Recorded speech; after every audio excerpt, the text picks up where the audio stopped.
Fala pessoal, tudo bem com vocês? A Jota por aqui, seja bem-vindo para mais um vídeo aqui no canal. Bom, como de costume, aquela cesta básica do YouTube, dá um like nesse vídeo, se inscreve aqui no canal e também, por que não, compartilha esse vídeo para que ele possa alcançar mais pessoas por aí e de alguma forma ajudar elas também. Fechado?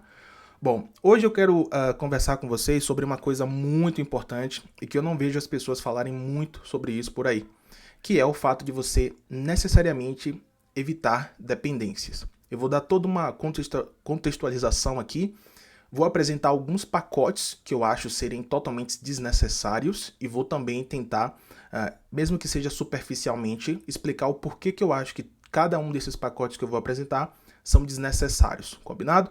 Vamos começar aqui com uma ilustração para que a gente possa contextualizar a situação de dependência, tá? Bom, vamos imaginar, vamos supor que a gente tem um sistema de geração de nota fiscal, tá? Fiscal, beleza. Deixa eu pôr aqui em preto. Aumentar um pouquinho. Bom, dentro de um sistema de geração de nota fiscal, é muito comum que a gente precise ou possa ter dois tipos de dependência, né? Então vamos criar aqui bonitinho para a gente poder exemplificar o pé da letra, tá? Vou pôr esse em vermelho aqui e vou fazer um em verde aqui. Bom, quais seriam os dois tipos de dependências que a gente pode ter dentro de um sistema de nota fiscal? Eu vou classificar como Easy Dependence e, deixa eu copiar aqui, Hard Dependence, tá? E vou exemplificar para vocês entenderem realmente. Bom, para esse sistema de nota fiscal, a gente pode ter pessoas que se cadastraram nele, certo? E como é um sistema para o Brasil, a gente sabe que números de telefone no Brasil são diferentes, né? E, inclusive, a gente tem aqui o 9º dígito. Então, a Easy Dependency aqui, no meu ponto de vista, pode ser simplesmente uma lib de validação de telefone, tá? Então, deixa eu escrever aqui. Telefone, lib de validação. Quando você está trabalhando, por exemplo, com Laravel, o Laravel tem diversas regras de validação, mas ele não tem regra nativa para validar telefone, principalmente no formato brasileiro. Daí você tem que ou apelar para criar suas próprias regras de validações, ou existem milhares de pacotes por aí, principalmente para o cenário brasileiro, que agregam esse recurso. Por que eu acho que é um easy dependence, né? Uma dependência fácil, digamos? Porque, primeiro, a qualquer momento a gente pode alterar, tá? Segundo, isso não está interligado com a nossa regra de negócio da aplicação. Opa, peraí, o que seria a regra de negócio nesse caso, AJ? Então vamos entender o que é que o nosso sistema faz ou o que é fundamental para que a gente determine que o sistema está 100% estável. Se é um sistema de geração de nota fiscal, talvez o principal dentro dele seja emissão e visualização, tá? Ou seja, se essas duas coisas aqui estão funcionando, a gente pode dormir sossegado. Por quê? Porque é o principal do sistema, seria, no caso, a regra de negócio dele, né? A emissão da nota e a visualização, certo? Então você percebe que essa lib aqui, de validação de telefone, ela não está interligada com a proposta principal da nossa regra de negócio. Ou seja, se houver alguma situação de erro, se houver alguma situação de problema, vai ser na parte do cadastro do usuário, que ainda assim é preocupante, mas as pessoas que já estão cadastradas vão conseguir entrar na plataforma e vão conseguir tanto emitir como também visualizar a nota fiscal. Então é por isso que é uma easy dependence, tá? Só que dentro dessa regra de negócio aqui, a gente pode ter a necessidade da visualização, né, como parte da nossa regra principal, e para isso é muito comum que a gente apele, por exemplo, para pacotes, principalmente se for PDF. Então vamos supor, tá? Tudo que eu vou fazer aqui é suposição, nada isso aqui é o pé da letra, desconsidere, tá? Vamos supor que para visualizar a gente está usando uma lib chamada PDF Viewer. Eu nem sei se isso existe, tá? Beleza, então seria Hard Dependence. Por quê? Porque sem isso, né, sem a lib, os nossos clientes não vão conseguir visualizar a nota fiscal, tá? Eles conseguem gerar, mas não conseguem visualizar. Se isso tiver um problema, se isso tiver uma incompatibilidade com o nosso sistema ou com o formato que a gente fez, a gente vai ter um BO seríssimo daquele tipo que não vai deixar a gente dormir. Porque, como eu disse, os clientes vão conseguir emitir, mas não vão conseguir visualizar. E aí a gente está com um problema sério, tá? Vamos supor que o pacote que você instalou, ele usa a versão 1.22, tá bom? Vamos supor, tá? O pacote usa a versão 1.22, tá tudo funcionando bonitinho, porém, digamos que você utiliza o Laravel. E daí, o Laravel, por alguma razão, por alguma circunstância, suposição, tá? O Laravel encontra, sei lá, uma vulnerabilidade de segurança, atualiza, só que alguma coisa que o Laravel fez traz uma incompatibilidade direta com essa versão, e esse pacote já tem uma versão nova, 2.0, tá? Só que, imagine, suponhamos que o Laravel atualiza, tá? Para 2.0, bonitinho. Aí você pode pensar, então é só fazer o upgrade aqui do pacote. Só que aí que tá. Imagine que nessa situação, a versão 2.0 pede um requisito que você não consegue atender de imediato. Sei lá, vamos supor aqui, como tudo é suposição, vamos dizer que a 2.0 pede PHP 8.2. E cara, você não estava preparado para isso. Seu sistema está moldado, vamos pôr aqui, ó. Seu sistema está moldado para o PHP 7.4, sei lá, tá?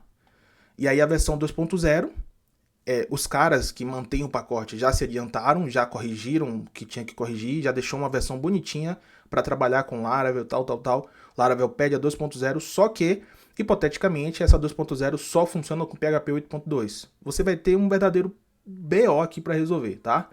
Vai ser muito difícil de você conseguir resolver, vai dar trabalho, você vai ter que, nessa situação aqui, você vai ter duas opções a fazer. Deixa eu até tirar esses riscos aqui. A primeira, duas opções, tá? A primeira opção seria não atualizar o Laravel, né? Não atualizar, beleza, vida que segue, vai estar tudo funcionando. Só que em contrapartida você pode ter uma vulnerabilidade no seu sistema, porque, como eu disse, hipoteticamente, para esse exemplo aqui, o Laravel encontrou uma vulnerabilidade de segurança e aí teve que corrigir, tá? Então a sua primeira opção é não atualizar o Laravel. Seguir, nada vai... Tipo assim, você não sabe disso, desconhece, entende? E aí, beleza. A sua segunda opção é ter todo esse trabalho para fazer a sua aplicação de nota fiscal funcionar com essa nova versão, que agora pede o PHP 8.2. Você pode achar que isso aqui que eu estou falando e fazendo é baboseira. Lógico que eu estou usando suposições, mas eu já passei por situações assim, tá? Recentemente, por exemplo, eu fui atualizar uma aplicação minha do Laravel 9 para o 10. Quando eu criei essa aplicação, eu utilizava uma lib, um pacote, que a princípio funcionava bonitinho, só que no Laravel 10 esse pacote foi atualizado, mudou muita coisa, e o trabalho que eu tive para adaptar minha aplicação para aquela nova versão, que foi a versão 5 do pacote, cara, foi um trabalho exaustivo, de verdade. Eu passei semanas para adaptar, porque era uma dependência que, a princípio, eu achei que era uma easy dependence, só que eu utilizei tanto aquilo na aplicação que se tornou um hard dependence, tá? Em diversos lugares da aplicação eu usava aquela dependência e aí foi o maior caos. Eu pensei em tirar, mas aí eu disse que não ia tirar, desisti de tirar. Acabei que levei acho que uns 4 ou 5 dias para adaptar todas as partes do sistema e tudo funcionou e agora tá lá. Mas não foi tão fácil. E se fosse uma atualização, como eu mencionei aqui, que corrigia uma vulnerabilidade do Laravel, eu estaria frito porque eu demoraria 4 ou 5 dias para resolver e nesse intervalo de tempo eu estaria exposto a sofrer com algum tipo de ataque baseado nessa vulnerabilidade, entende? Então, dado essa explicação e, enfim, esse exemplo aqui, eu quero contextualizar para vocês 4 ou 5 pacotes que, se você parar para refletir, são pacotes que podem ser facilmente substituídos por soluções próprias, no sentido de que você replique o que o pacote faz ou que você, de fato, descarte o pacote e faça da sua forma para que fique, então, moldado à sua necessidade. Qual é o benefício que você tem com isso? O benefício que você tem é que você cria o conceito Zero Dependence. Se você for procurar aí na internet, vai ter muito blog, muito post falando sobre isso. Aplicação Zero Dependence, ou seja, aplicação que, para suas funcionalidades principais, ela não cria dependência com coisas além do que talvez o framework principal dispõe para ela, tá? Qual seria o ponto negativo? É que talvez você vai gastar um pouquinho mais de tempo, né? Só que considerando que você é programador e considerando também que você talvez conheça o PHP de forma avançada, então faz parte você gastar um pouquinho mais de tempo para você evitar ter esse tipo de dependência, certo? Então vamos lá, eu vou passar em 4 ou 5 pacotes mostrando cada um deles e vou também exemplificar o porquê que, no meu ponto de vista, esses caras podem ser ignorados, tá bom? Antes de mais nada, eu queria dizer que esse vídeo não é nenhum tipo de ataque ou não é nenhum tipo de insulto aos criadores do pacote ou à empresa que criou o pacote, enfim, mas sim o fato de eu querer fazer você pensar um pouquinho fora da caixa, né, fora da curva, para que você veja e diga, realmente, cara, eu nunca pensei nisso, né? Eu posso realmente tirar e não ter essa dependência, tá bom? Então é isso, vamos nessa. Bom, então vamos lá, vamos conhecer o primeiro pacote aqui dessa lista e mais uma vez eu deixo claro que eu não tenho nada contra o criador ou a empresa que criou o pacote propriamente dito. Eu acho que, inclusive, o fato do cara ter criado o pacote contribui cada vez mais para a comunidade, assim como também eu posso vir a fazer, tá? Mas eu quero exemplificar na prática para que você veja que esses pacotes que eu iria apresentar são inúteis para que você crie uma dependência, principalmente que venha a ser uma hard dependency, tá bom? Então o primeiro seria esse aqui, é o PHP Strictus. O que é que ele se propõe a fazer? Ele se propõe basicamente a tipar a variável que você está criando para que você possa ter uma segurança em certas operações. Aqui de cara ele dá um exemplo, né? Você está trabalhando com 2 tipos de variáveis, tenta fazer uma operação, logo em seguida ele tenta fazer uma outra operação e ele apresenta um erro, tá? Embaixo ele introduz o mesmo problema, só que com a solução apresentada pelo pacote. E se você descer mais um pouquinho, você mata a charada do que é que o pacote se propõe a fazer. Esse pacote específico, ele se propõe a tipar, basicamente, a variável que você está criando. Então você pode criar variáveis como string, int, boolean e todos os outros tipos. Por que eu acho que esse cara é inútil, tá? Porque, ora, se a gente olhar para o contexto do PHP moderno, tudo no PHP moderno tende a ser tipado. Então, eu estou com o meu Tinkerbell aqui aberto. Se eu precisar criar uma variável como string, então eu vou pôr aqui name AJ, tá? AJ. E aí você percebe que a saída aqui embaixo já é uma string, tá bom? Vamos mudar o cenário da coisa? Eu vou pôr aqui name como 1. E aí você percebe que a saída aqui é string. Se eu quiser que essa saída seja um booleano, basta que eu venha aqui na frente, ó, e eu tipe isso aqui como bool. O que é que o PHP vai fazer? Ele vai fazer a conversão automática, entendendo que para o PHP, né, o número 1 tende a ser verdadeiro. Se eu puser 0 aqui, então a tipagem vai trazer como falso. E se eu tirar esse bool aqui, então eu vou ter a string. Se eu puser a tipagem como int, então ele vai trazer o literal. Ou seja, 0 como string se torna 0 como número, tá? É por isso que eu acredito que esse tipo de pacote não venha a valer a pena que a gente crie uma dependência com ele, tá? O PHP moderno, ele ou tende a ser fortemente tipado. Se você tem um código escrito em PHP 8, 8.1 ou até 8.2, que você tem áreas do seu projeto, da sua aplicação que não tem tipagem, então tenha atenção porque você pode estar cometendo um erro, tá bom? Vamos agora conhecer o segundo pacote que eu quero apresentar para vocês. Bom, esse aqui seria o segundo pacote da nossa lista. Ele se chama Nullify. Mais uma vez eu reafirmo para você, nada contra o criador, mas sim o pacote e o que é que ele se propõe a fazer, certo? Então vamos descer aqui na parte dos exemplos para a gente entender. Ó, vindo aqui na parte dos exemplos, o que é que a gente tem? A gente tem a expressão de uso do pacote. O que é que ele faz? Ele espera que você passe para ele uma variável, e se essa variável for avaliada como algo falso para o entendimento do PHP, então ele devolve a resposta como nulo. Por que que isso é inútil, tá? Bom, vou abrir o Tinkerbell para demonstrar para vocês. Suponhamos que eu tenho uma variável chamada name, ela está nula, ou seja, ela foi definida, mas o valor dela é nulo, tá? E suponhamos que eu precise dessa variável, então first name recebe name. Desse jeito aqui, as duas vão ser nulas, tanto a name, que é a base, e a first name, que consome a name, tá? Para resolver esse tipo de situação, eu preciso do pacote? Não, eu posso olhar para o PHP moderno, talvez a partir do 7.4. A primeiro momento, a gente pode pensar em utilizar o operador de coalescência nula, que inclusive foi introduzido no 7.4, se eu não me engano, tá? 2 sinais de interrogação, que aí escrevo algo na direita. O que é que o PHP está fazendo? O PHP está avaliando essa variável e está verificando se ela está indefinida, nula. Se ela tiver, então o PHP vai dar o que está à direita, tá? Mas se essa variável estiver definida, porém com algo vazio, como uma string, né? Então você percebe que o valor aqui, ó, já mudou, não é mais AJ, e sim uma string em branco. Como que a gente faz para resolver esse tipo de situação? Eu dei uma dica sobre isso lá no Instagram da gente há um tempo atrás. E para resolver esse tipo de situação, basta que eu use o ternário abreviado. Eu vou tirar o segundo sinal de interrogação e ponho 2 pontos, tá? Aí você percebe que agora eu tenho o AJ aqui e não a string em branco. Por quê? O PHP está avaliando essa variável e ele está percebendo que para o entendimento dele, ela está tendo um resultado do tipo falso. O que é que seria um resultado do tipo falso para o entendimento do PHP? Seria algo que está nulo, algo que está definido, mas com valor vazio, seja uma string ou uma array, ou até mesmo um array convertido para um objeto, entende? Então, se for, por exemplo, uma array aqui, vai continuar recebendo o valor que está à direita, tá?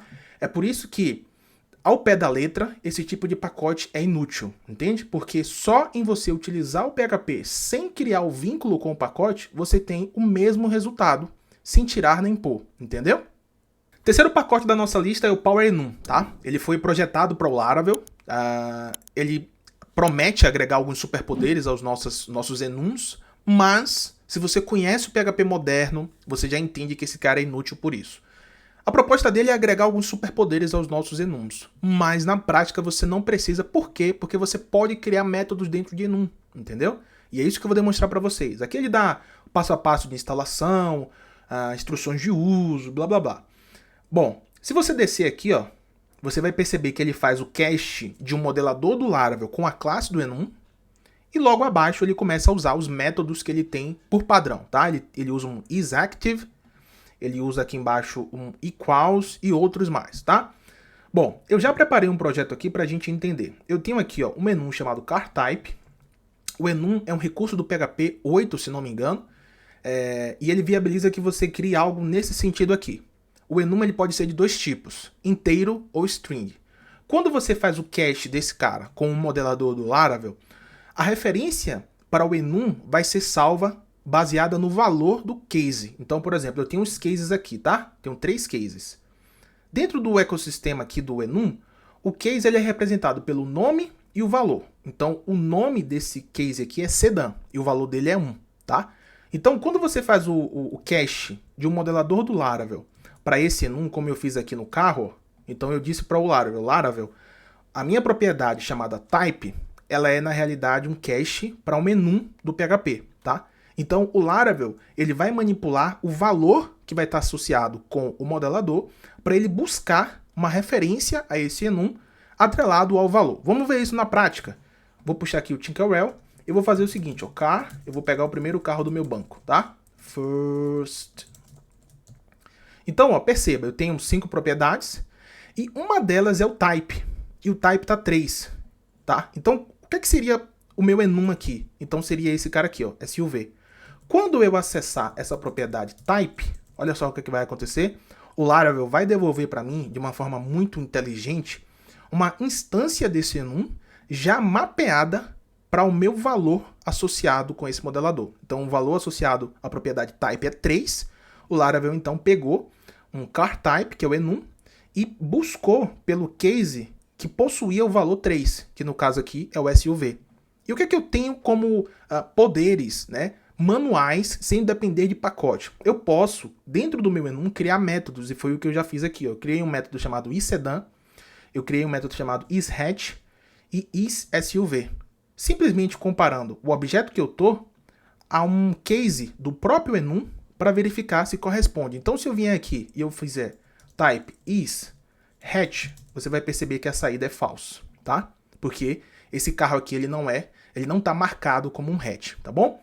Se eu fizer então isSedan, você vai perceber que a saída, a avaliação ainda é falso. Mas se eu vier aqui e eu usar isSUV, então a avaliação é verdadeira. Por que verdadeira? Porque na comparação do this com SUV deu certo, já que o type aqui, ó, ele é mapeado para SUV com value 3, tá? O case é SUV com value 3, entendeu? Então eu posso criar qualquer método que eu queira aqui dentro para fazer basicamente o que o pacote faz sem depender do pacote. Inclusive eu criei mais um que eu vou mostrar agora, é o title. Quando eu utilizo o método title, eu estou simplesmente pegando o nome do case, SUV. Eu poderia criar qualquer outro aqui, por exemplo, vou criar um outro método, double. double. Ele vai retornar int. E eu vou dizer o seguinte, eu quero retornar o valor, não o nome, vezes 2. Tá? E aí agora, se eu vier aqui e eu utilizar double, eu vou ter justamente o que ele se propõe a fazer. Ele pega o valor que é 3, né? SUV é 3, tá? E aí, então, ele multiplica por 2, entendeu? Então, ao pé da letra, você não precisa utilizar esse tipo de pacote, porque você consegue fazer tudo o que o pacote faz, inclusive tendo um controle maior, sem depender do pacote em si. Esse aqui é o quarto pacote da nossa lista, o nome dele é Laravel Actions. Eu confesso para vocês que eu já utilizei esse pacote realmente, até o momento que eu percebi que eu conseguia fazer tudo o que o pacote faz, sem depender do pacote propriamente dito, tá? Qual é a proposta que ele implementa na nossa aplicação? Vamos primeiro entender isso. Esse cara implementa uma proposta em que cada ação do nosso sistema vai ser uma classe de action que vai ser responsável por fazer uma coisa. Então, por exemplo, imagine que na sua aplicação, hipoteticamente, você tenha cadastro de usuário em diferentes páginas. Você tem um cadastro de usuário em uma página, página A, você tem o mesmo cadastro de usuário na página B, você tem o mesmo cadastro de usuário na página C. Então, para evitar que você tenha 3 códigos iguais que se repete, você concentra tudo isso dentro de uma action, uma ação, e você chama essa ação. E aí essa ação é responsável por concentrar a regra de negócio sobre o cadastro dos seus usuários, certo?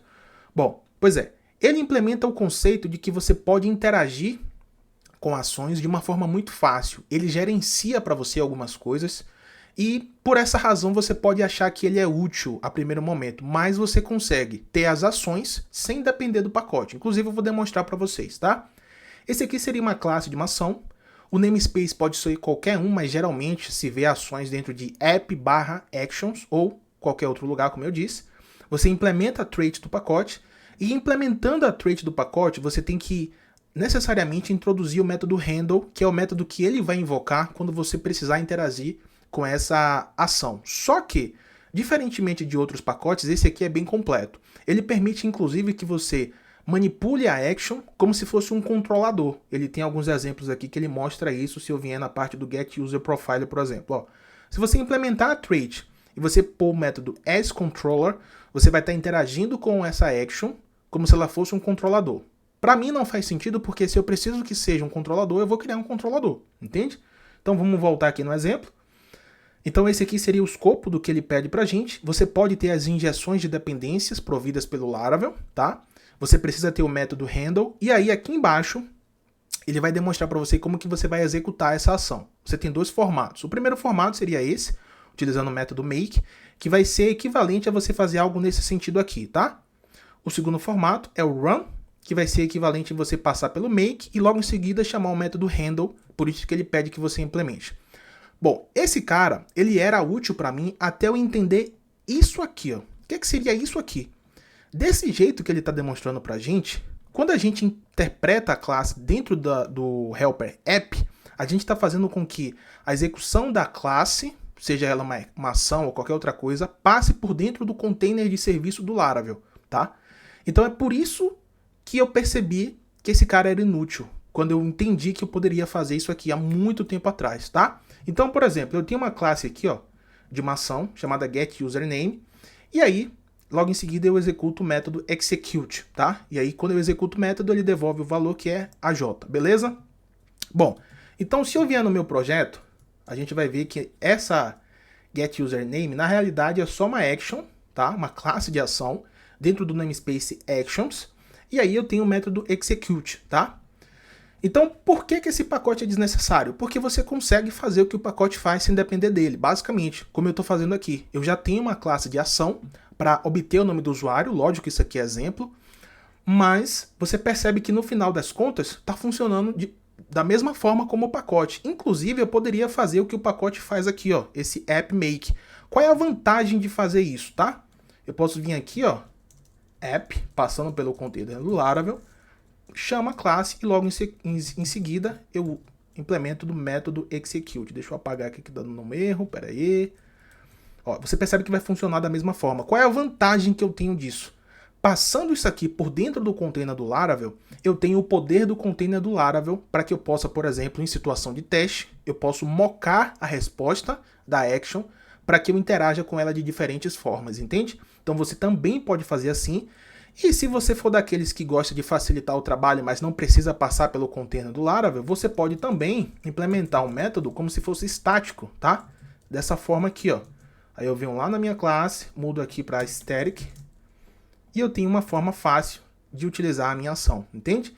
Então, eu utilizei esse pacote por muito tempo, ajudei ele, contribuí como pude para o código, mas chegou um momento que eu parei, pensei e falei, cara, esse pacote é desnecessário para mim. Não faz sentido eu manter uma dependência com ele, sendo que eu posso, como eu fiz aqui, criar uma classe PHP que vai ser responsável por fazer uma ação, independente do que seja, e eu não crio dependência com o pacote, entende?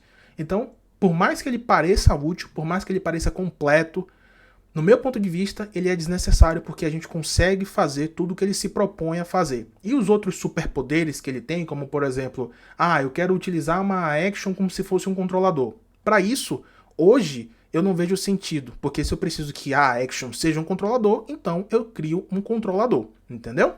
Por último, e ainda assim importante, eu quero falar sobre esse cara aqui, o Laravel Permission. A primeiro momento você deve pensar, não, peraí, AJ, esse pacote aí é indispensável. Tudo bem, beleza. Você pode sair instalando esse cara até porque ele é de extrema confiança, já que ele é de uma empresa que tem milhares de pacotes específicos para Laravel. Mas, se você parar para pensar, você vai perceber que, ao pé da letra, você consegue replicar o que esse pacote faz sem criar uma dependência extrema com esse pacote, entende? Nesse meu projeto de exemplo aqui, eu já criei algo bem simples, só para fins de demonstração para vocês. Ó, eu tenho aqui dois modeladores, tá? Permission e role, certo? No meu banco de dados eu tenho 4 tabelas, permission role, permissions, role user e roles. Se eu vier no meu Tinkercell, eu puxar o primeiro usuário, por exemplo, a princípio ele vai ser um modelador comum do Laravel, certo? Mas se eu acessar a propriedade roles, eu já tenho de uma forma muito fácil e sem utilizar o pacote, vou até demonstrar que eu não instalei no meu Composer JSON, não tá aqui, tá? Ó, permissions, não tem nada de permissions, tá vendo? Então, de uma forma muito fácil, eu já tenho a regra desse usuário, já sei que ele é admin, tá? E agora, se eu vier em permissions, eu já tenho todas as permissões que a regra desse usuário tem. Então, ele pode editar post, ele pode deletar post, ele pode também visualizar post. Se eu precisasse de outras regras, bastava que eu viesse aqui, ó, no permissions e eu criasse aqui, por exemplo, create post, tá? E aí eu já estou dizendo que essa regra admin pode fazer 4 ações: editar, deletar, visualizar e criar. Então não é que esse pacote seja inútil, é que se você parar para pensar e você reproduzir o que eu reproduzi aqui, você vai ter as mesmas ações que o pacote se propõe a adicionar na sua aplicação, sem necessariamente criar uma dependência extrema com o pacote, entendeu? Bom, pessoal, é isso. Eu espero de verdade que você tenha entendido o meu ponto de vista e a mensagem principal que eu queria deixar com o fato de você evitar dependências desnecessárias. Se você discorda de mim, não tem problema, deixa nos comentários para que eu saiba e assim a gente pode debater, tá bom? Um grande abraço para você, até mais, tchau, tchau!